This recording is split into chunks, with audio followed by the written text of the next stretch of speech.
All right. Hello, everybody, and welcome to the show. This is the Fight Insight podcast, the best damn podcast that your friends aren't already watching. So go tell them to go check it out. This is the Fight Insight podcast. All right. Here we go. Bam.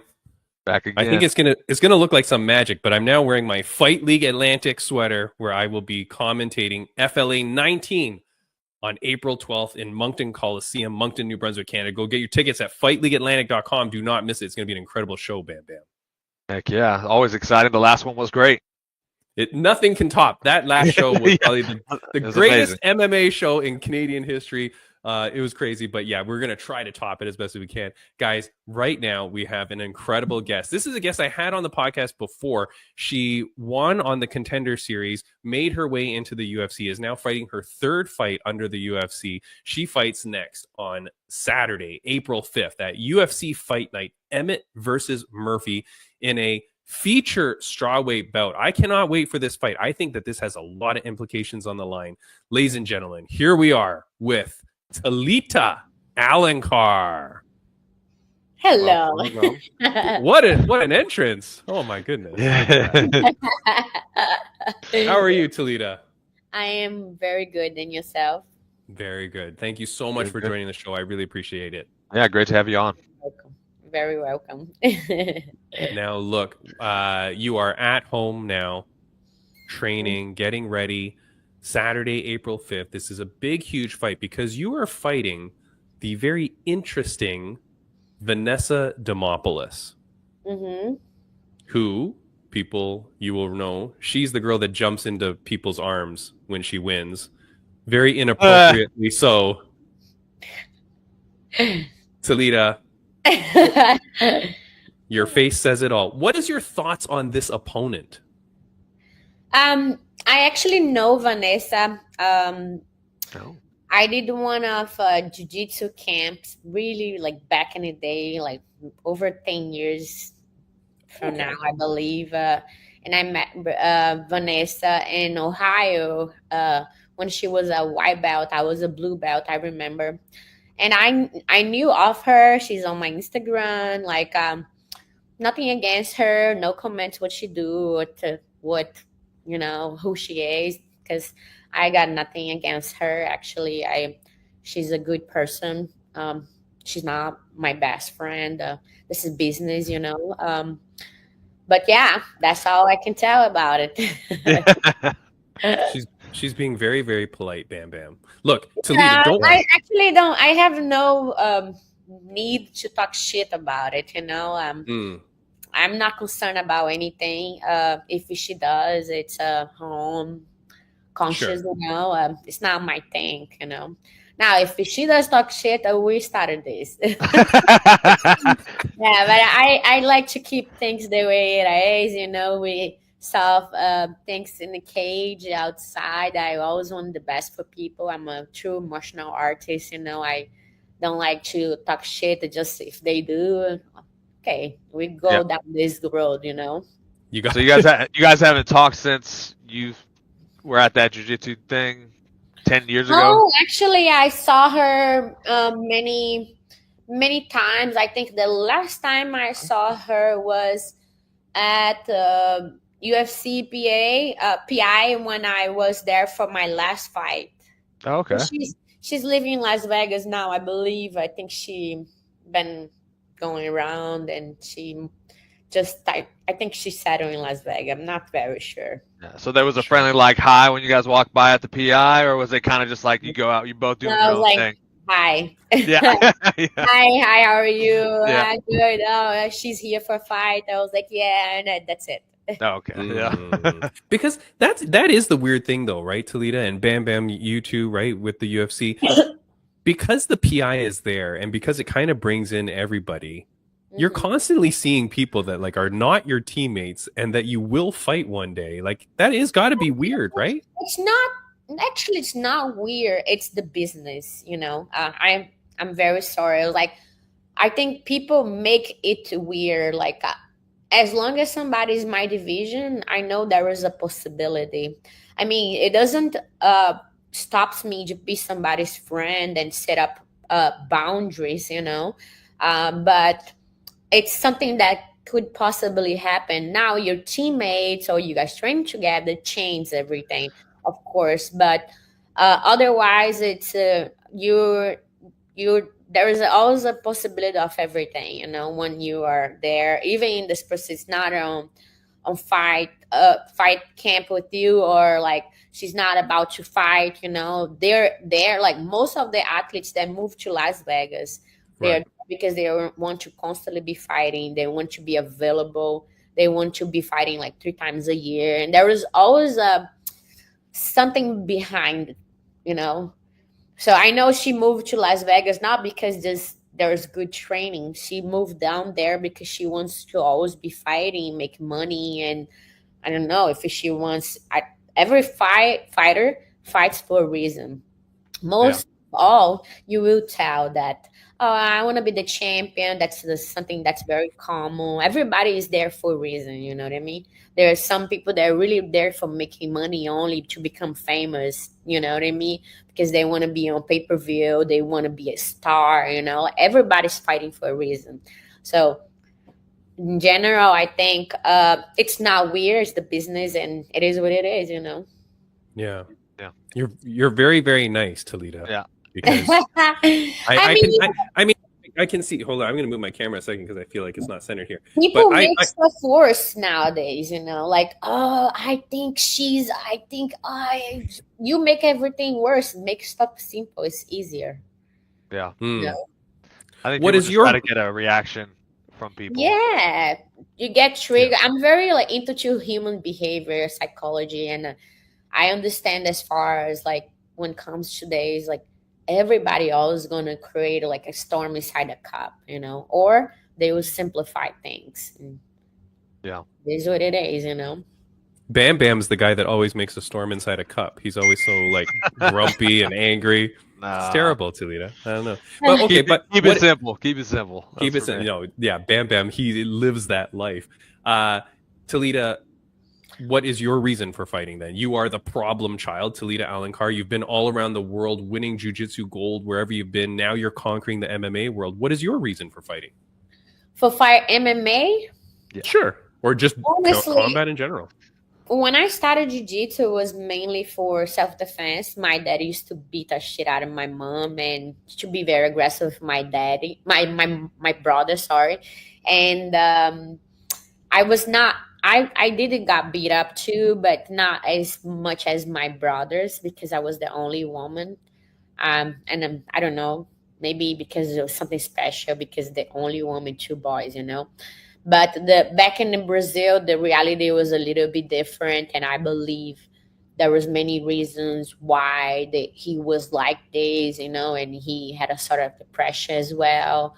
Mental health is something very serious, and you end up like getting on drugs or alcohol, you know. So not justifying what he did, but when I was like about 9 to 10 years old, I wanna like I was kind of done. I understood what was going on. I was just not adult or a teenager yet, you know. Yeah. And I wanted to like defend my mom and like tell he's like stop doing this, you know what I mean? Yeah. Like do something, you know.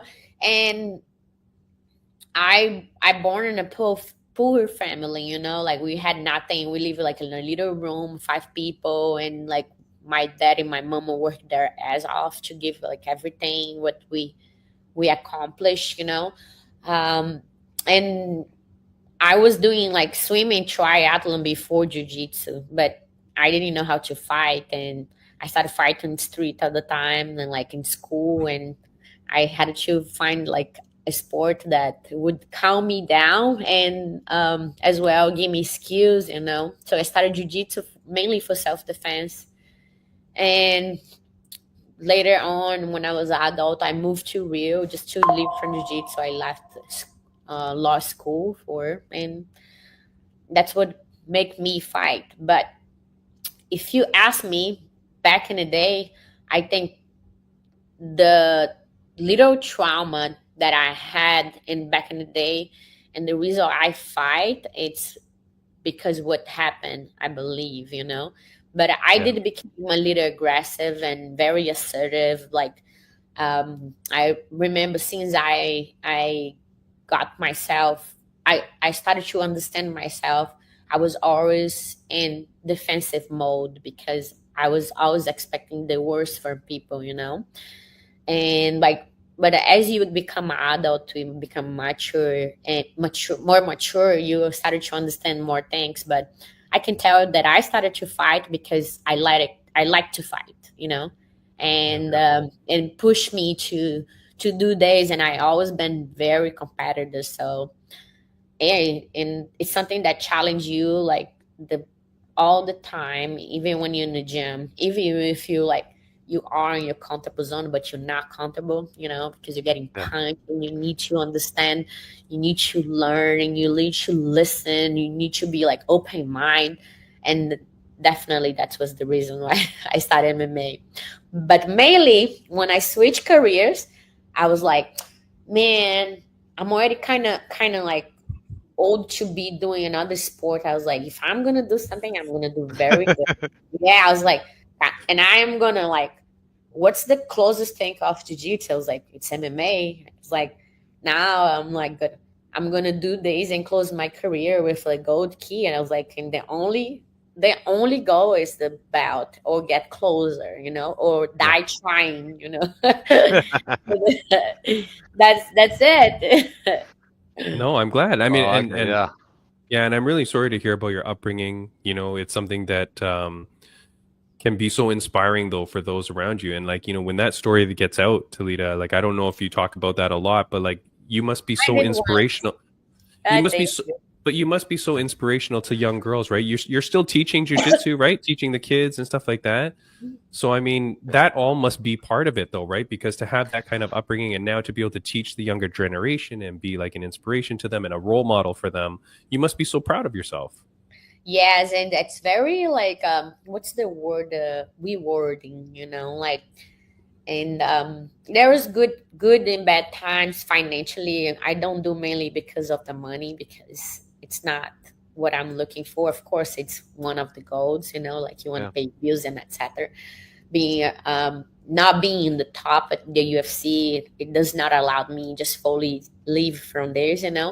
I do like to make money as well, but mainly is for to be part of people journey. Like get a girl Yeah. that's bullied in school and like able to be part of her growth, or their growth, and seeing that adversities that they face in the training, like with me. And I'm very like hard and disciplined as far as like working in group, like self development, because I think this is very important when you're not in home, because for a parent, it's easy to discipline your kids to a certain point, but after this limit, you have to be flexible. But somebody for the outside will discipline your kid much harder than you, because it's easy for me. I don't have this feeling of like, oh, it's my baby. You know what I mean? I will discipline them. I will Yeah. discipline them, and if I have to slow down to teach a lesson, I will. And they don't understand why it's so important. You know what I mean? Yeah. But I'm Yeah. sure that I always give them homework. I was like, okay, guys, today you guys do this, and I use very like formal words, and I say, okay, do you guys know what is a diversity? And you're like, no. I was like, okay, so this is your homework. When you come back next class, I need to know what's the meaning. Everybody has to bring me a different meaning, okay? But that's relate, okay? And they say, why you put me with a big guy? And I was like, there we go. That's a diversity. Do you think I train with like girls all the time? I train with guys. Yeah. It's Yeah. someone going heavier than me, and this is the diversity that I face every day. So you gotta like think about these things. You know what I mean? And parents sometimes think, oh, just discipline. No, it's much more than this. Yeah. That's incredible. Absolutely. Amazing. So two brothers, are you still in contact with your family, or do you have a relationship with your father now? Yes, I do. I forgive my father because I'm very Christian. Like I think forgiving people is very important.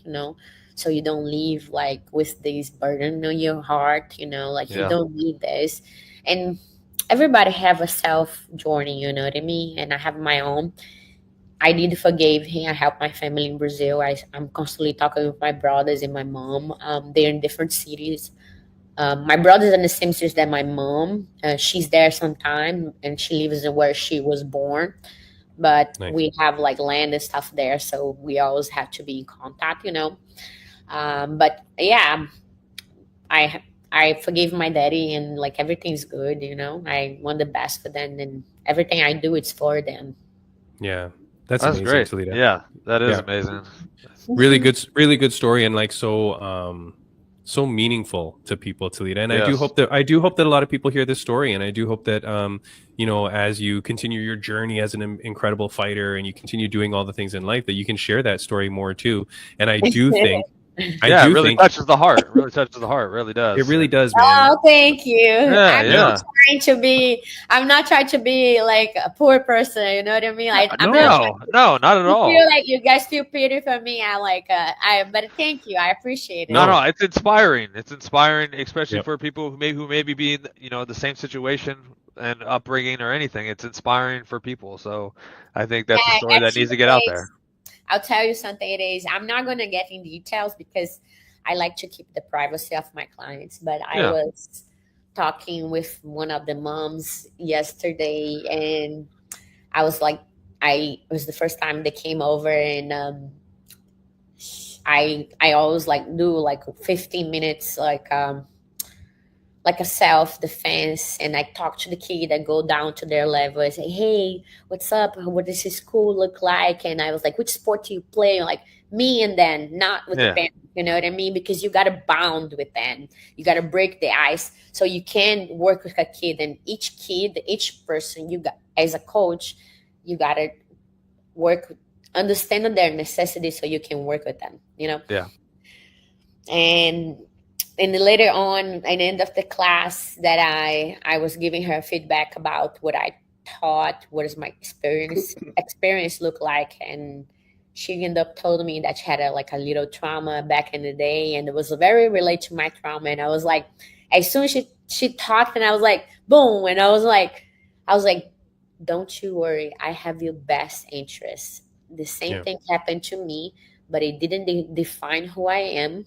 It didn't help me, and I am who I am because of this, and I'm the best version of my parents. You know what I mean? Yeah.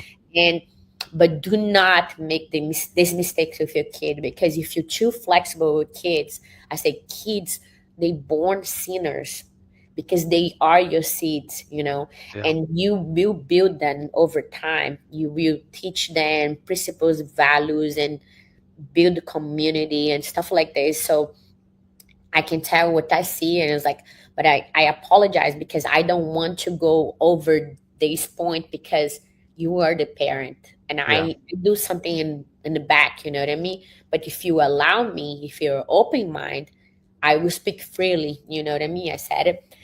And you can't be too flexible for 4 years old. I said it. You gotta be disciplined, but to a certain point. But I will be more than you.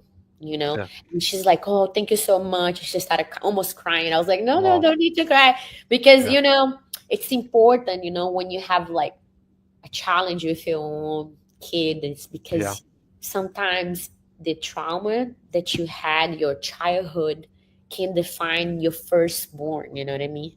Yeah. And can never you have to always be thinking about this, because whatever you've been through to you, you cannot pass to your kids, you know? Yeah. It's a real challenge, you know? So, but anyways, and it was like very cool, it was like rewarding. I was like, don't you worry, I have your best interest. I will work with him. And she was like, oh, thank you so much. I was like, okay. So those things are rewarding, you know what I mean? For me, it's amazing. Yeah. No, and Talita, you have no clue how much that's going to impact that young lady. Yeah. Oh my gosh, 4 years old. I have kids that I started to teach 3 years old. They're now 25, bigger than me. Wow, that's awesome. And I've been doing this like for 25 years, you know, jiu-jitsu and teaching for like about 15, whatever. And like, it's amazing to see like what they become, you know, even though like it must be a little sport or a little time of their life they did, but they will never forget this, you know what I mean? Absolutely Yep. not. Yeah. No, when you have like I grew up playing tennis and soccer and then martial arts later on in life, but like when you have those certain coaches that like impacted you in a certain way, or that like really like did something or said something meaningful with you as a child, you remember that for life. So those things that you're instilling, I'd be remiss if I don't say though, Toledo, what is the gym that you train at? Because there might be people listening to this going, I need to get my kid to Toledo. Okay, so it's being a UFC fighter. I've been to many challenges of like finding like a good place to train. Sure. We misconcept a lot of things and say, oh, I need to find best place to train. There's never best place, you know. That's what I learned like in this little like MMA journey. It's like about 7 years now, 7 to 8 years. And I always thought that I would find something that was ideal, but this doesn't exist. You make ideal.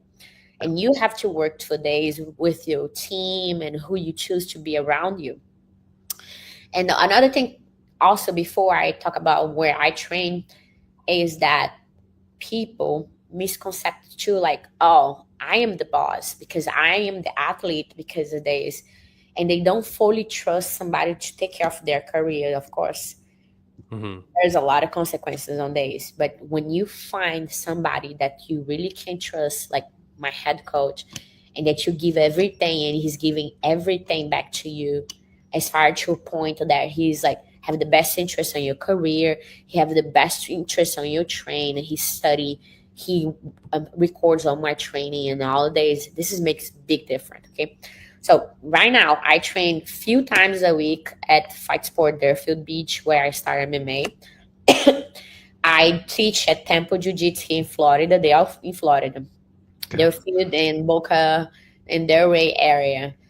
So I train mainly in those two gyms, and I train with my head coach, and we'd go to the UFC gyms because there is the cage, and we like always moving around, and the trainings are always periodized every week. Everything changes, you know. But mostly I train with you guys know Ariane Limpsky, right? She's like so her husband is my coach. Her name is Renato Rasta. So her coach is my coach.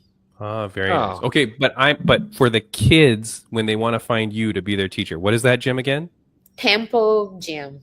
Temple Gym in Florida. In Delray Beach, Delray Beach. All right, there you go. So if you want your kid to be in the right spot, that's where you go.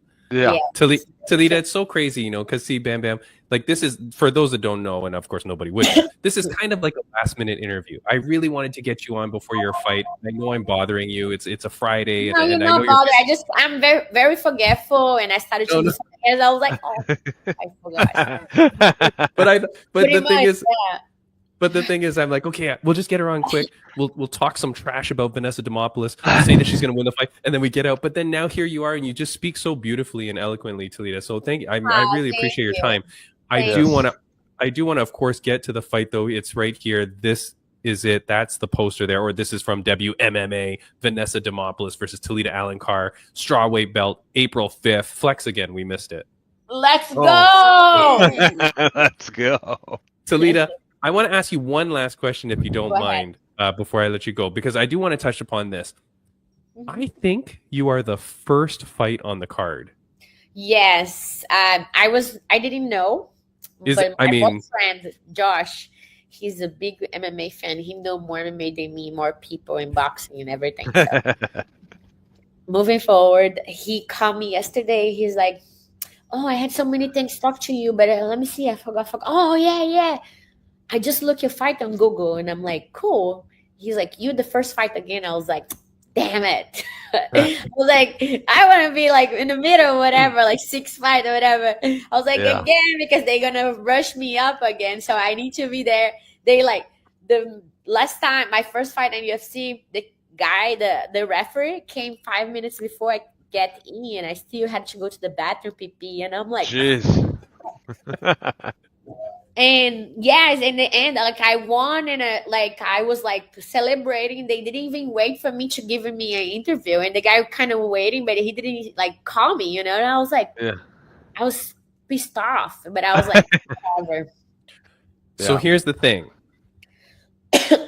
I'm pissed off. Okay. Because I think that this is a huge fight for the strawweight division. I think that Vanessa Demopoulos has really made a name for herself.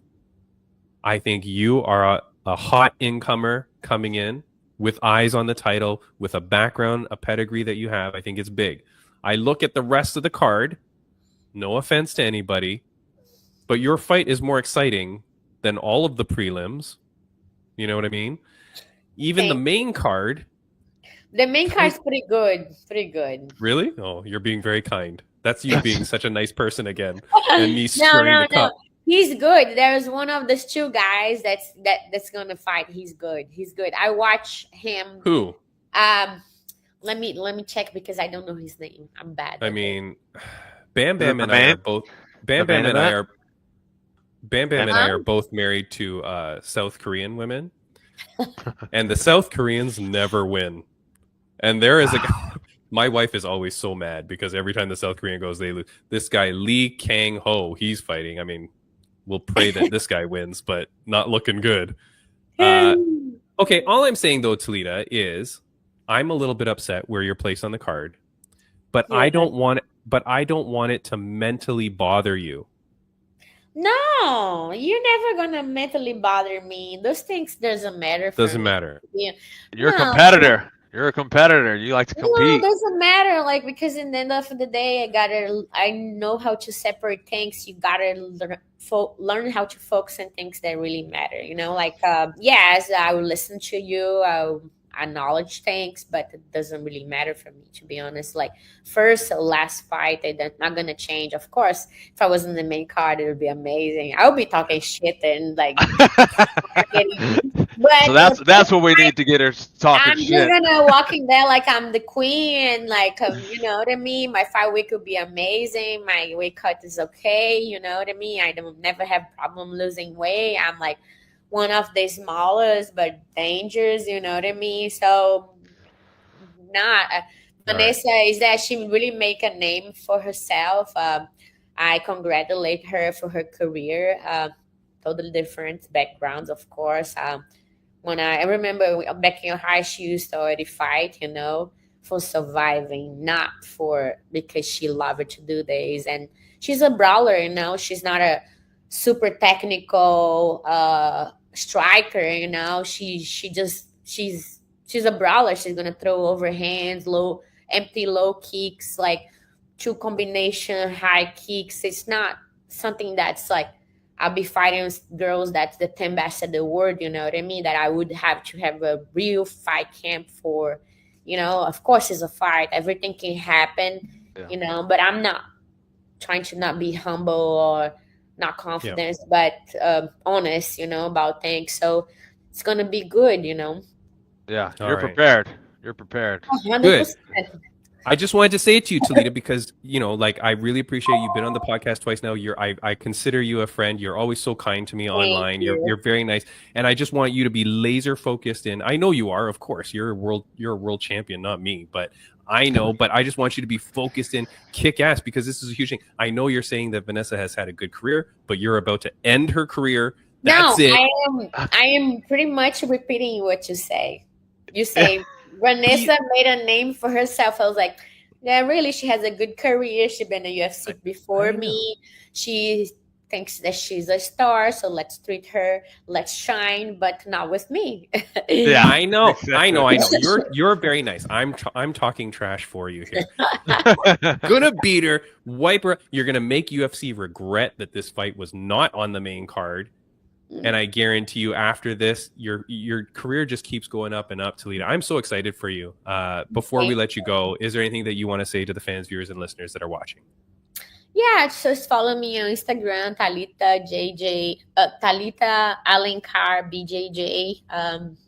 If you have a question about self-defense or anything else that you spoke about, hello. Okay, froze for a moment. If you have a question about anything else that we spoke here, I will answer. I do want to talk about something. So I am a partner with this new style of jiu-jitsu. It calls beach jiu-jitsu. And also, I was gonna ask to everybody follow Beach Jiu-Jitsu. It's like submissions only tournaments in the beach over the Oh sand. wow. Oh, Yeah, that's it's cool. so cool. So I don't know if you guys know Craig Jones. Yeah. Of course. Yeah, so like there's video of him went viral. He was in Brazil, and those kids that work at the beach was like kind of try to wrestle him, and Okay. he threw them and like mount and was on the beach in the sand, and this is like pretty much what beach jiu-jitsu is, you know. Okay. Yes, All right. it's pretty cool. We're gonna have a next event that's gonna be here in Miami at May 17th. And we're trying to do like pretty cool things, bring like guys doing capoeira, Brazilian dancers, and another like entertainment things so we can open the event. We're also going to be partnership with the US Wrestling Beach. That's Okay. they do the takedowns, yeah. So we're That's doing cool. pretty cool things, yeah. I would love to everybody follow this page. It'd be cool. I'll be there if you guys also need questions about this. Awesome. Very cool. Wait, That's what exciting. on Instagram? On Instagram? It's Beach Jiu-Jitsu. Beach Jiu-Jitsu, you guys gonna find. I'm gonna look it Okay. up real Wait, quick. how do I spell it? Beach, like off beach. Yeah. Jiu-Jitsu. Oh, Beach Jiu-Jitsu. Okay, hold on. Yeah, it's Beach Jiu-Jitsu Federation? yeah, Beach Jiu-Jitsu Federation or International Federation. Oh, very nice. All right. Oh, yeah, I see it here. Doing all the jiu-jitsu on the beach. Let's Yeah. go. So Yeah, it's Beach Jiu-Jitsu Federation? Is that what it is? Yeah, it's Beach Jiu-Jitsu Federation. All right. Okay. Well, we are following you I'm now. following that. Talita. Yeah, like I've been building the Instagram from the scratch. We've been doing pretty good, a good like material, and we're just gonna keep building. And Very cool. my main goal is like getting guys like from the UFC and like big guys to come and like like show what's real self defense when you just yeah. stand on top. You don't want to get your face on the sand. It's like it's cool, That's exciting. Yeah, it's excited like, because Well- you're like, oh shit, I don't want to go my eyes in the sand and on my ear, and you're like, hell no, it's better to be on top, and like you can show your top game and real self defense, take down defense, and shit like this. That's amazing, So Yeah. Very. we try to make it like viral. I Very like cool. it. I like it. And look who's that person on there that I see. That's you. It's me. We just did this. Right on the Yeah. page. That's you. There we go. I'm gonna go check out this page. Yeah, it's talking about you there. I'm very excited. And look, hey, one of the best UFC fighters that always could manage to seemingly just get up when someone's on top of him. This guy. You see, Every- there we go. every let's time. play Do Mike. some beach jiu-jitsu, baby. Let's go. Let's go. Would you fight? Would you fight if I invited you? Yeah. Why not? If Of you're not course. in camp, of course. Get out there. Yeah. Then we but fight It'd more. be fun. Yeah, Yeah. but where you located? I'm in North Carolina. Okay, so you're not too far away. Easy. No. He's on his way right now. Let's go. Let's Headed to the go. beach. Let's go. When do you fight next? I don't currently have anything scheduled at the moment. Okay. Yeah. Okay, so Uh-huh. let's follow each other on Instagram. I would love Yeah. to see you. It would be cool. That would If be you awesome. come, I'll put a hosting, like a podcast, other podcast to host you and just come and to talk shit. Awesome. That's it. All right. Talita. I'll bring Timmy B though. I'm not a great shit talker, so No, but it doesn't matter. Like, Yeah, I'll like, just- oh, it was fun to be here. yeah, I'm absolutely. the host, and I'm like always talking shit on the microphone. Let's go, Matt. I was like, are you guys enjoying? You guys enjoying my English too? I'm talking shit about myself in the microphone. It's funny. Yeah. That sounds like a great time. Talita, you are an incredible guest. I appreciate you so much. Thank you so much for joining the podcast. All the best on this fight. Yes, it's been April great 5th. having you. Massive Thank you. fight. The Can't same wait. And for you guys, and God bless you guys. God bless you. We'll see you God again, bless. Talita. Thank you. Take care. Good Bye-bye. weekend. You too. See ya. She's the greatest. She's absolutely the greatest. One of the best guests that we ever have. I'm so It happy. was a to great have her. story too. Great story, great inspiration. Awesome that she's working with the kids and stuff too. Everything she does, she's Excited an to see her inspiration. fight. Yeah, the problem child, Talita Alencar, April 5th, guys. You definitely don't want to miss it. Go check it out. Before we get to our second guest, I do want to give a little shout out to friends of the podcast, RageWorks Podcast Network. Of course, we've been on their network forever. It's an audio-only podcast network, so go check them out for other podcasts such as ours, RageWorksNetwork.com. We are also thrilled to be part of the Sweep the League Network and Refocused Network. These platforms are all about showcasing incredible creators just like us, Bam Bam. Yes, sir. The podcast that talks about stuff that nobody else talks about, Bam Bam. We put it all together. Every week. Put it all Every together week. for people to enjoy.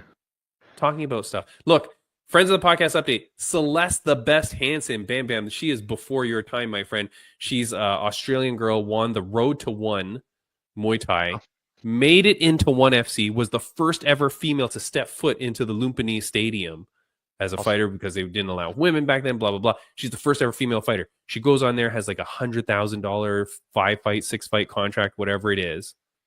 Puts on some fantastic wars, man, every time she goes in there. Then all of a sudden I see last weekend she's fighting not at ONE FC. So I don't know. Her last fight at ONE FC was a victory. Yeah. I don't know whether they let her go. She fights at Fairtex Fight. She gets a brutal win. I'm going to show Liam the photos after because I want him to replicate what she did, man. But she gets a crazy win, so I'm so happy for her. And then other friend of the podcast that was supposed to fight last weekend, Ashley Whiplash Steiner, Bam Bam. Yeah. No fight. Crazy. It's unfortunate that's part of the fight game. You know, fight week. The opponent pulls out. We talked about it on our podcast because the girl took a stupid combat jiu-jitsu fight the week before. Yeah, nuts. Lame. Nuts. So as far as we know, Lights Out has booked Ashley for their next card. I think it's in May. So I think she's going to be fighting very soon. Good for her. Sad for her, though. But anyways, look. Crazy. But we called that too, Bam Bam. We did. Yep. We call a lot of things here. Crappy deal. Yeah. Our second guest today, though, Bam Bam, let's get right to him. He's waiting here. He's mad at us now for making him wait. He is a professional boxer making his return to the ring for his second pro fight. He fights March 29th at the Fall River Fight Night at Fall River CYO building in Fall River, Massachusetts. How many times can I say Fall River in one sentence, Bam Bam? Ladies and gentlemen, please welcome, here he is, Leon Harriman. Hey guys, what's up? What up, man? Welcome. Look at the powerful beard. Powerful beard. Beard power right there. My roommate's a barber. He's supposed to give me a cut this week, but we'll see. I was supposed to do it last week. Don't take too much off that thing now. Yeah, maybe. Who knows? I might just go in like this, whatever. I'm going down to Mass, and I'm from Maine anyway, so I'm already going to stick out like a sore thumb. There you go. Why do you stick out? What do people in Massachusetts look like? I don't know. I just feel like sneakers, more urban kind of look. I show up Timberland boots, pajamas, looking like this, half shaven. In the summertime, most of the time I don't got shoes on, so that's about. Nice. Yeah. I feel like Bam Bam might be your twin over here. That's a good look. It's a good look. Where are you from, Bam Bam? Well, I'm living in North Carolina now. Oh, really? The farm life, yeah. Farm life, got some land, and we started a little farm and everything. I was in Tennessee for a bit. How many acres you got? I got 50 acres. Oh, damn, that's nice. We had 40 growing up. My parents split up, but before then I used to raise pigs and chickens and turkeys and awesome. That's the life, man. Yeah, dude, you should stick with it. That's when I'm done with this, that's my goal. Is I want to just get off the grid. Yeah, that was our original plan when we were gonna start a farm. Is like I was all gun ho about off grid, completely off grid, like in the boonies, no way to get a hold of us, kind of thing. My wife kind of reeled me in. Sometimes you gotta make sacrifices. Sometimes. Yeah. I was a little, I went a little overboard crazy, but it's definitely, hopefully at one point we'll be there, at least as self-sufficient as possible. Yeah, absolutely. Well, who knows? Times may force it anyway. Yeah, you're right. You're right. Yeah. Exactly.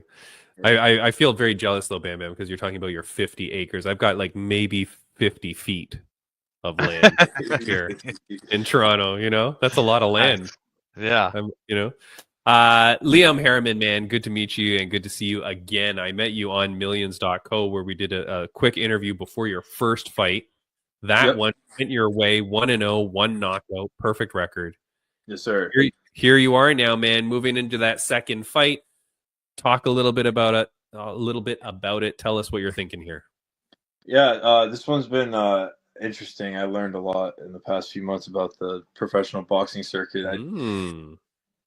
So that first fight, I had an opponent pull out on me the week before, and then thank God the matchmaker found someone who stepped up, and I didn't know what it was going to be. I knew he didn't have much of an amateur background, so I was like kind of going into it. I was a little nervous. I'm still young, so I was like freaking out. I'm like, who am I going to fight? He's 280. I walked in, I'm like 205. And so I didn't know what I was going to be facing, even though he didn't look athletic. You can't count anyone out. And then I saw what the level of competition was, and I was like, oh my God. And then I realized that that's why a lot of people are 10-0 and 15-0 and 20-0 in boxing right now. And I'm like, I went home sick to my stomach, to be honest with you, because I was like, I don't know. That's not why I do this. You know what I mean? I don't want to beat up some guy that needs a paycheck that's just signing up because someone told him. You know what I mean? Wait, you went home sick after the win? Yeah, I felt terrible. My coach got mad at me because I wasn't celebrating in the ring. I was pissed. I was like visually upset. Like I just did not. Like the look in the dude's eyes. It just when he realized what was going. I don't think he picked up a pair of gloves in his life. Like I was like, oh, I don't know. It felt guilty. I felt guilty. I'm not even gonna lie to you. Yeah. So I was like, let me challenge somebody, and then if people would either respect me or not like me for it, and it seems like it's going both ways right now. So I don't know. Yeah, I called out someone like 800 ranks above me, and I guess some feathers were brushed and ruffled up, but we'll figure it out on Saturday. Well, look, okay, but here's the thing. Yeah, sure, maybe 800 ranks above you, but that's full of 799 can crushers that are fighting that same guy that you fought. No, and that's what I said, and I'm like, you know what? And then I just would way rather look back knowing that I did the right thing than to just pad my record for the next 3 years and then wait for it. I think Dana White signing with the Saudis might change that too, because I don't know what the fighter pay is going to look like, but I mean I think that the competition level will be good at least. Like it'll be like best fights the best, but I don't know what they'll pay, so we'll see how that pans out. God dang, I should be more prepared, Bam Bam. But I did see a post that they had someone had like got some behind the scene documents, about the numbers of the pay. Do you recall what it was? It was way more than UFC. I know that. It was? Yes, because meaning like for the entry fighters though. Bam, you talk about it. I'm going to try and look because I did make a comment. Yeah, I'm not sure. I think like coming in, it was a little more or something. Maybe it was a lot more, but I don't really remember. I just glanced over it. I saw that it got released or someone, leaked it. But yeah, I get where you're coming from. Like, you want to really test yourself when you get in there. You put in the work. You don't want some guy who's never picked up a pair of gloves, and then you're just putting a beating on him. Yeah, I mean, especially the guy that was in there that night. I think like anyone else could like put him in a coma. Like I was kind of nice about it. I feel like I wasn't trying to like rip the guy apart. I was trying to get him to get out of the ring. That was kind of my goal. Let's just get this over with. You know what I mean? That's nice of you for sure. Did you just rip the body? Or were you just like I concussion? Well, no, I threw 2 body shots, and then I just walked him down, and then I hit him in the head twice, and he just went down. I don't know if I even knocked him out. He might have just been like, "This sucks." Yeah. But this guy I'm fighting 6-2. He's fought on DAZN. I don't know how to say it. DAZ. Nobody knows. DAZN. I hear DAZN or something, but I always thought. I always thought it was like an Asian network, and I thought it was Dasian. Well, for a while, I thought it was too. I'm not gonna lie. Yeah, because it kept showing like Asian martial arts, and I'm like, oh, I guess it's Dasian or Asian, Yeah. I think it's DAZN. I think is what it is. Oh, okay. Yeah. Well, he's fought on there against a pretty high-ranking opponent. So I don't know. I figured let's do it, but then they tried to tell me I had to pay him to fight me, and I was like, I'm B-side. Why would I pay? That doesn't even make sense. So then that's kind of how stuff started, and then when they wouldn't, then they said I wasn't prepared to take the fight, and I was like, well, who dictates that other than me?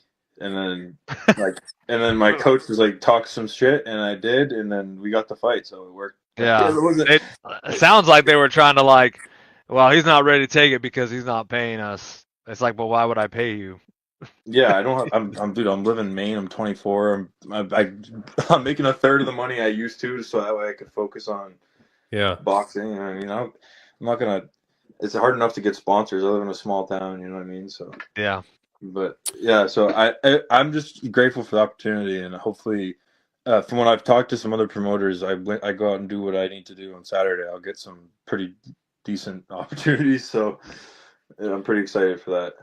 Look, man, that's the tough thing though, right? Because, you know, in this world that we live in now with all the influencer crap, right? Flooding the market with like different competitions and whatever. Already boxing is so weird, like with all the different leagues and the belts, and it's very hard to pay attention to what's going on.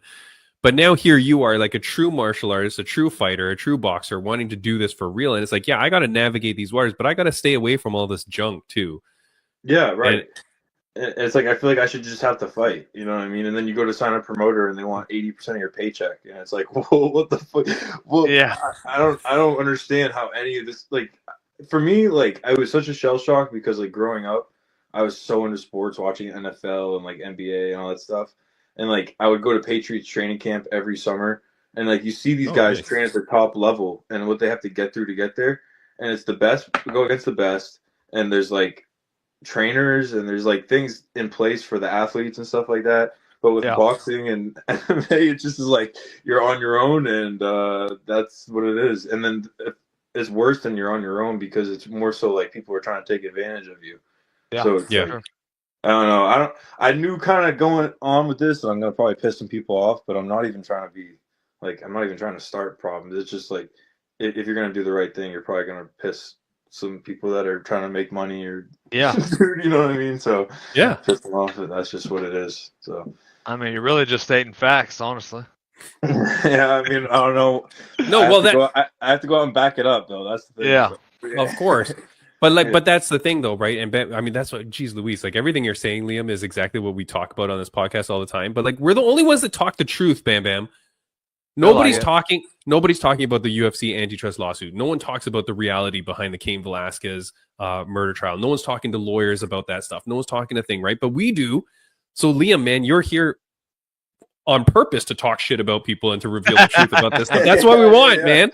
I don't want you to. I don't want you to baby around it. Like, tell it like it is, man. Because here's the thing: I do commentary for Fight League Atlantic out on the East Coast, right? All these great amateur fighters, man, looking to make it all the way. They need to hear the truth, man. They need to see what like the real world is like, because as they go to do it, we need people like you who are already there now, breaking that wall, breaking that barrier, to tell the young kids like, hey, look, this is what it is. I really worry about the influencer stuff, man, about how like people can get suckered into these weird things, man. Like, I feel that's changing the game. Yeah. It's also making people think that they can fight when they cannot. That's so, don't even get me. I have literally stopped talking to people because like they'll like talk to me the same way they used to when I was in like high school and look down on me and kind of stuff like that. Right. I'm like, why are we treating this like I don't like like do this every single day? You know what I'm saying? Yeah. Like I don't know. It's just kind of weird. But no, I know what you're saying. Like it's the whole environment. People just talk like however they want to talk, no repercussions, and then things like go on behind the scenes, like I was just talking about. Nobody does anything about it, and then if you talk about it, it's like people have like a silent button because like no one can have civil debate. They either like flip out or have to go quiet. You know what I'm saying? Yeah. So it's like constantly like you're in the shadows. Like it feels like doing the right thing nowadays. Like you're like a modern day like hippie. You know what I mean? Yeah. Like even just speaking the truth. It's like I don't even know how to explain it. It's so weird. It's a trip for me, but it's not the norm now. It's like it used to be, you'd be a good person, you'd speak the truth and everything. That was a normal thing. Now it's like, well, the normal thing is to just not like to. Yeah, it's just to bullshit, put a fake smile on, and then try to sell stuff. It's like I don't know. That's like kind of what I was saying to my coach about face-offs. I'm like, the day someone like touches me at a face-off, or like gets in my, I'm not even trying to do face-offs anymore because I just think it's like weird. Like it's like this whole like tradition. Like you're just like. I don't need to look at you. We'll fight tomorrow, and then if you the only other time a human being's going to be touching me is in a fist fight in a ring. So you think it's like okay to put your hands on me and like? Well, I think it's gotten out of hand where they're like, yeah, more people are like touching you at a face-off. Well, if you're gonna face off, like no reason to touch anybody. You're gonna do it tomorrow. We're gonna handle business tomorrow. Yeah, And exactly. like nowadays, it's like, fuck, people are.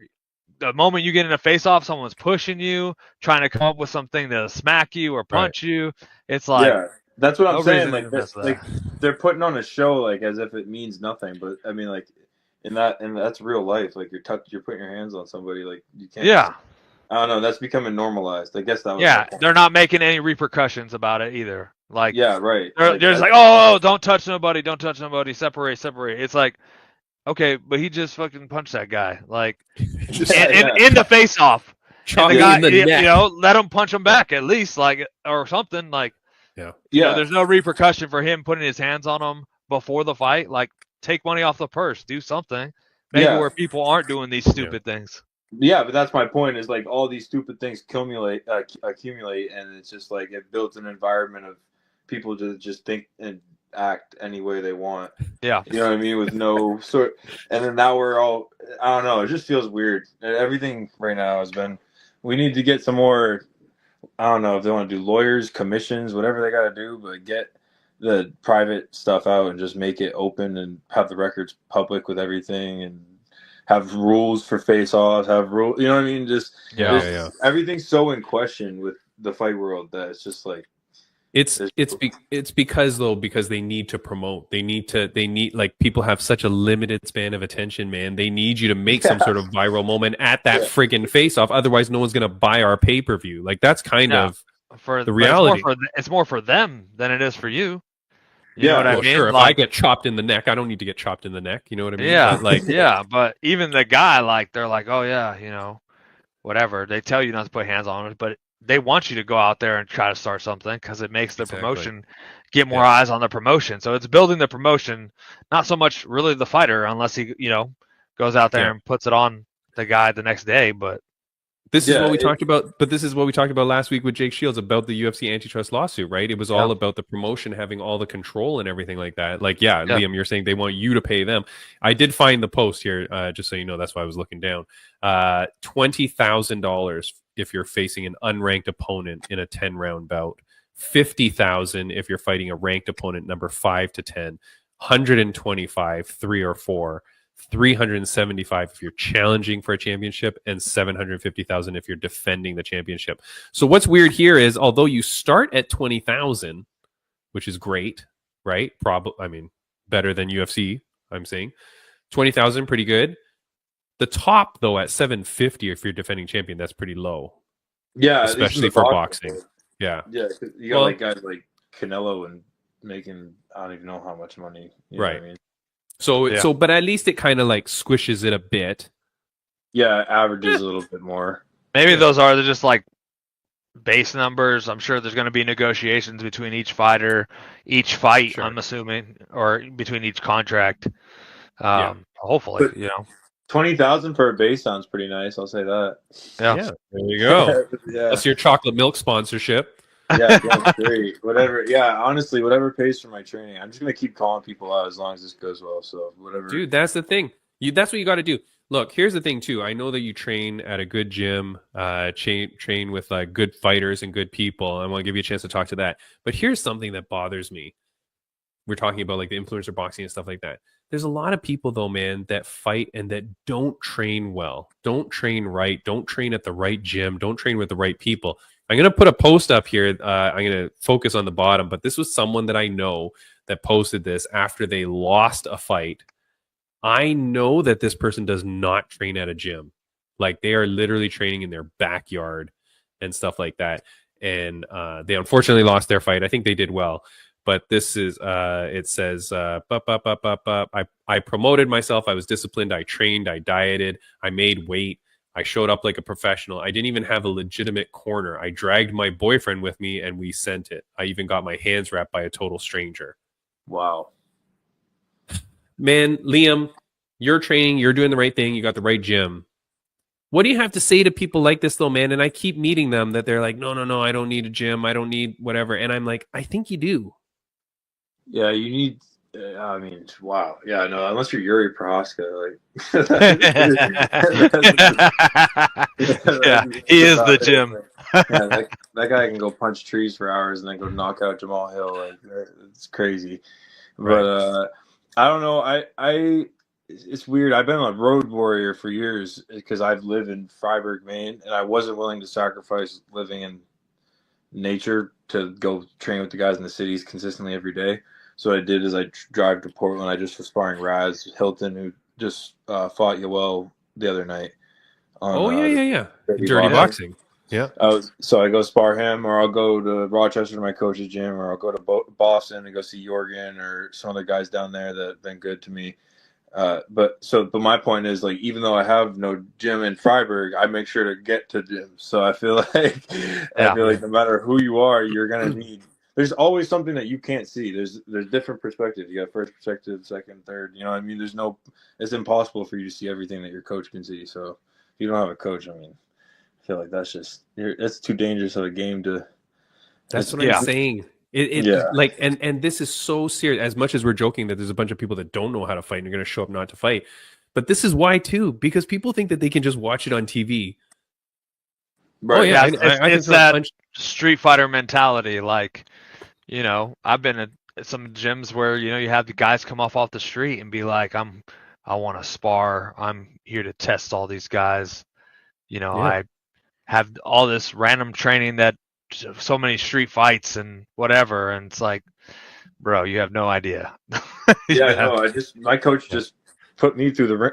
My coach just gave me a damn near panic attack the other night with the training we just went through. It never gets any easier. I looked at after and I was like, he's like, how you feel? I'm like, I just considered never boxing again. And he started dying laughing. And I was like, dude, I'm not kidding. I was like, that was terrifying. But that's what you want to get to, right? You need to push yourself to those limits. Guess where you don't want to be pushed? In the fight. Like, that shouldn't be the first time you're getting punched in the face or getting punched in the solar plexus. You know what I mean? Like, you should be eating those day in, day out when you're getting to the train. I just feel a little bit crazy about that. I felt bad about that. I do want to give a shout out, man. Look, I hope that on this opponent that you have, Liam, that you, like, bust this dude up. All right? Thank you. Here's the thing. Our friend of the podcast, man, this past weekend, Chris Taco Padilla. Did you guys see that fight? That's a nasty cut. No, I missed that. Oh my god, dude, he's been on our podcast before. Chris Taco Padilla out of California. He's a great dude, man. He gets wide open, but he still wins the fight unanimous decision. Like, he was dominating that fight before, but he gets cracked open like that. I'm like, whoa, gross. And then on Sunday morning, I'm watching my fight that I talked about before, Celeste Hansen, who's a Muay Thai fighter out in Thailand, this Australian girl. Nicest girl in the world, man. Like, I don't know how you get into this thing. She's cracking this chick. So she's the one on the left. Bam, bam. Okay. She's like you, man. All she does is throw short elbows in tight. Nice. But you can see this girl that she on the right-hand side, her cheek, right? That is busted. Dude, it starts getting bad. And then at one point she goes, boom, with the elbow. I swear to God, her face explodes. The camera never shows her again. Oh, shit. Like she gets smashed. She goes to the corner or whatever. And you see her corner call it off. And immediately the camera's just like, focus on Celeste. Don't look at the other girl. Do not look at the other. Like, they never show her the rest of the thing. Like, you never see any. I swear. But there's one clip and you can just see her face go like a shotgun, like just exploded like crazy. Liam, you're ready to inflict that kind of damage on this dude? Yeah, if boxing gloves will allow that. Holy shit. Hey, with them hands. Yeah. Golly, dude, that is some gnarly stuff. I don't know. I was thinking about taking a Muay Thai fight this year. I might reconsider. Dude, I was thinking about going with Jorgen to jump on a MMA show with him, but I'm like, I don't know, bro. I was gonna ask, are you? Have you always been a boxer? You always do boxing? I took an MMA fight on like a month and a half's notice one time for Cage Titans. Okay. I did well. I was doing decent on the feet, but I didn't have any ground experience, so I just got. A kid got me in a. I don't know what it's. called? See, that's my body triangle or something like that. Okay. You got me like a body. I think that's what it's called. And then rear naked choke, and I didn't know what the hell was going on. So Oh, yeah. yeah. But I was like, all right, I'll take that over getting like knocked out or something. So I was like, next time I'll run like a 4-month MMA camp because I got a little bit of wrestling experience. Yeah. I was So lacking. how long you been boxing for? This May will be 6 years. Okay. And tell us Yeah. about your nickname, Leon. Oh yeah. So my Yeah. grandfather, he don't make men like that man no more. He stormed Iwo Jima, and he was in the Marine Corps. So he was on the, I don't know, I can't remember which battalion, but he was assigned to protect the guys that were putting the flag up, Okay. like picking people off, clearing tunnels, all that. He did. He was in Okinawa Beach. He was in Korea and Vietnam. So he's like 20-something years of combat, and he joined when he was 16, 3 Whoa. wars. And I was like, yeah, well. And then you look up the meaning of it, and it's same as my name, actually. It both means like strong-willed warrior, protector. And I was like, all right, so 2 L's. I've had other, like, people have said things like the Granite Man, like stuff like that. But I was like, I don't know. I don't want any, like, I don't know. I think if I had Wait, some what did you say? The what? the Granite Man, because of New Hampshire and my tattoo and stuff Granite? like that. Oh, okay. All right. Yeah, but like stuff, I don't know. I didn't like the ring of it and stuff like that. So I was like, I'll just keep it simple. Well, I Nice, really nice. like that. I mean, it really hits home, hits the heart too. And Yeah. like you said, it's your grandpa. He's, they don't make him like that no more. He's a true warrior. Yeah. Battle tested, man. Yes, sir. I appreciate it. I can't quite live up to that, but I'll try my best. That's the way I see it. Yeah. All we Dude, can the thing do. is, All we can yeah, the do. thing is that you're honoring him, right? You're honoring him, you're honoring the family, and you're like doing Yeah. your thing, man. Like it's awesome, dude. Now, Yeah. how do we watch this card? Do you know? It's on Boston Boxing Promotions. It's like they have a live stream. Okay. Is that a Nice. website, or is that will they have like an Instagram, or is that a website? Or... I thought it was Yeah, on. they got both. They got both. It's on the website though. I think they got it on. Okay. Am I crazy for thinking it's on ESPN Plus? Yeah, I wish. No. Oh, okay. I was looking up something and I thought it said that. So okay, but Maybe. okay. Look, I don't know. I wish. My buddy, he has access down to Mississippi, so I'm trying to see if we can put on a show down there. That's my next goal, but we'll have to. Nice, that'll dude. be in the works. So nice, man. Well, you Okay, seem so really calm, man. Like you seem really calm. You seem relaxed. Like you're feeling good leading into this. yeah, I mean, yeah, there's always gonna be nerves and stuff, but I asked for this, and I have to remember that. So I'm gonna go out, and I think I'm coming out to Lilo and Stitch. Hell One of the yeah. songs from that movie. Okay. Because I I'm love like, that. I'm gonna be getting booed, and as I go in Wait, there. which song? Hawaiian Roller Coaster Ride. You ever heard? Hell that? yeah. Yeah. Nice. Yes. Yeah, What so the hell? Hold on. They got me at Co-Main, so I know I'm gonna be getting booed. I'm in his hometown. I was like, That's let's do it. There you go. Lilo. That's some Lilo and Stitch for you right there. On cue. Oh yeah, the new one's coming out, the live one. Yeah. I know. Wait a second. Okay, what do you think about that when they do these live remakes? It depends. I mean, The Lion King wasn't bad. I don't think the original. The I just first saw what is it? The one that just came out. Is that Mufasa? Oh, see, I didn't see that one. How was that? Dude, I was kind of skeptical of how it was gonna be. After seeing it, I was like, okay, it was pretty good. It was pretty dang good. Wait, Yeah. which movie? I think it's Mufasa. Oh, but that's not a remake though. That's like Oh, but it's like a live action kind of Yeah, thing. yeah. Well, it's No, like but a I mean- prequel. It's like a prequel. It's about Simba's Right. father. Yeah. But I mean, when they remake a movie in live action, I'm Yeah, not keen on that, man, because they always mess something up. You know, Yeah, I don't need that.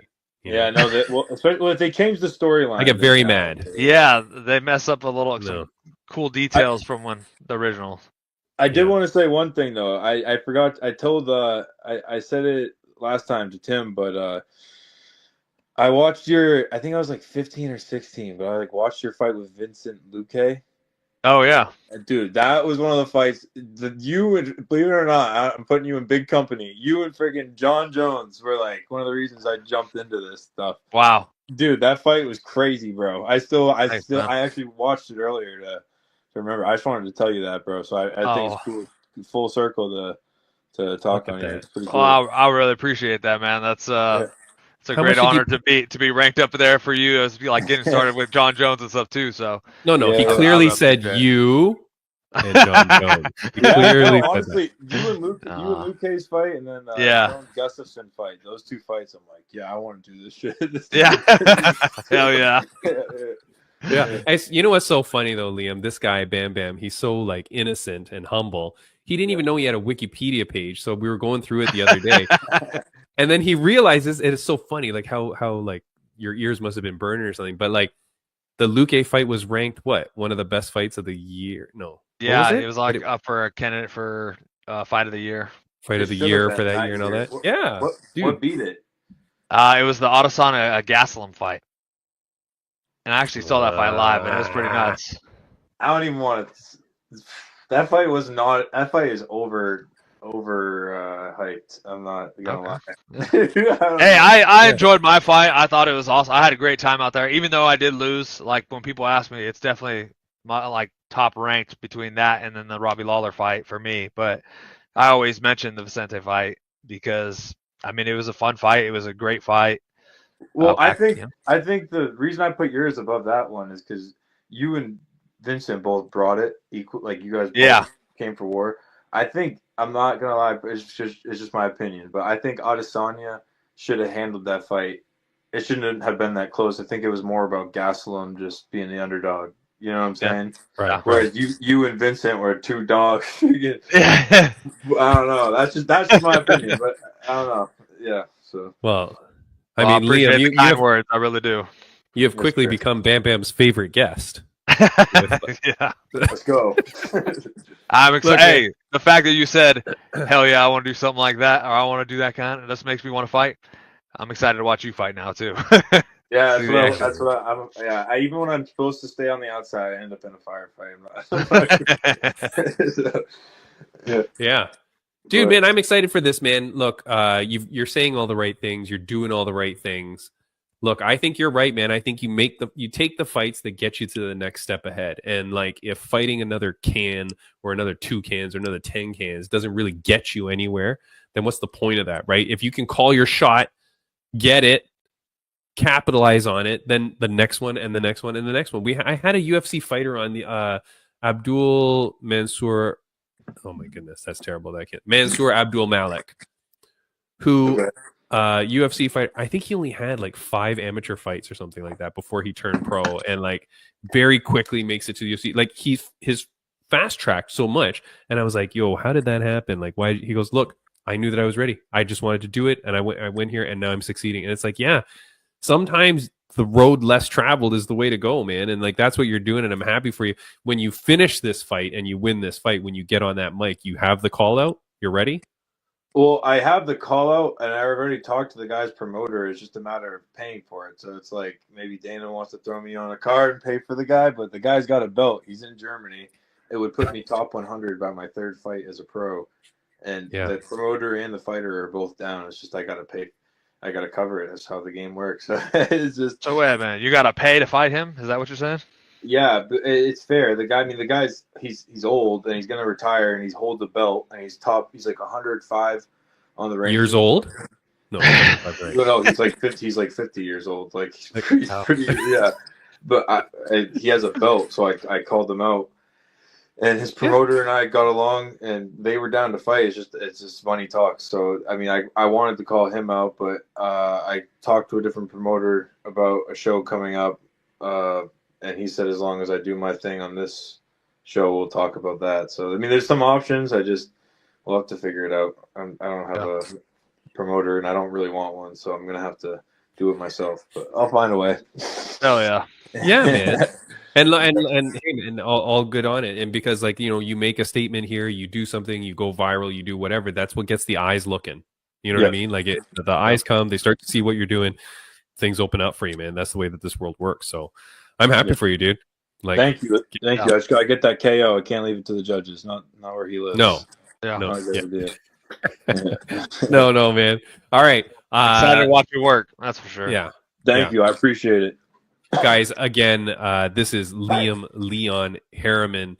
Look, he is fighting at Fall River Fight Night at the Fall River CYO building in Fall River, Massachusetts, March 29th. Go check it out. Do not miss this fight. You're going to want to see it. You're going to want to see this man before he makes it too big. You got to get on the train now. And where can they watch it again online? It's BostonBoxingPromotions.com. It's like $25, I think. there you go. Sweet. Yes, sir. $25. It's nothing. Yeah. No Go biggie. check out this fight. Yeah. Go support this man. Dude, I'm happy for you, man. I'm glad that we met before this interview. Much, much better. You're much more well lit. You're not in a you're not in a group. It was a disaster last time, Bam Bam, but we still became friends and we're good. So look, man, I'm excited for you, dude. Go kick ass, man. Bam Bam. Next week on the show, we got two crazy guests, man. First guest is former UFC fighter, now drafted to the GFL. It's Pani Bonsai Kianzad. She says she has lots of dirt to spill on GFL or lots of stuff to tell us. So I am very excited because God knows what's happening with that. Speaking of GFL, stupid Dylan Dennis was supposed to play in GFL. He was supposed to box KSI, and then that whole thing fell out, right? That was this past weekend. So GFL, big stuff coming up. Pani Kianzad is going to be on. And then, Bam Bam, Octagon MMA, Octagon 69 is coming up next week. And we have one of the fighters on that card. He's fighting a big fight. He's a young kid, 23 years old.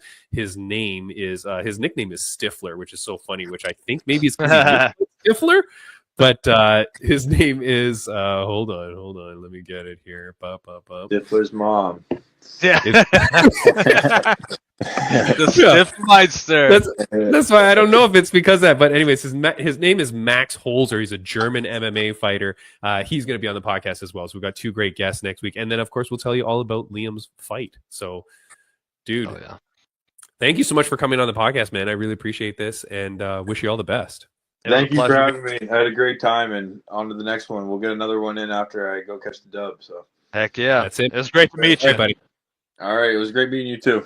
Yep. See you later, guys. Have a good one, guys. Yeah. See you, buddy. Oh my God, my voice! I'm dying. I'm losing it. All right, that is our second guest. Bam! What a good show we have today. Yeah. Two great guests. Great show. Both of them very good people. These are not what you think of when you hear about cage fighters and boxers. You think that these are like despicable, lousy people. But there's more people like you. Two solid people. Solid guests. Good people. Here's the thing, Bam Bam. We are recording this on Monday, and I'll just quickly say that the news just broke regarding Cain Velasquez. His sentencing came down today, and I think I saw it as we were talking to Mr. Liam. He's sentenced to 5 years in prison. Cain Velasquez sentenced to 5 years in prison after pleading a no contest to his attempted murder case. The deputy DA had asked to serve 30 years to life, but sentencing also includes time served. So I wonder if it's a 5 years on top or 5 minus the 1 year. I think he served 1 year in prison. So I think it's time on top of time served, I think. I did see a post on him, like he mentioned something.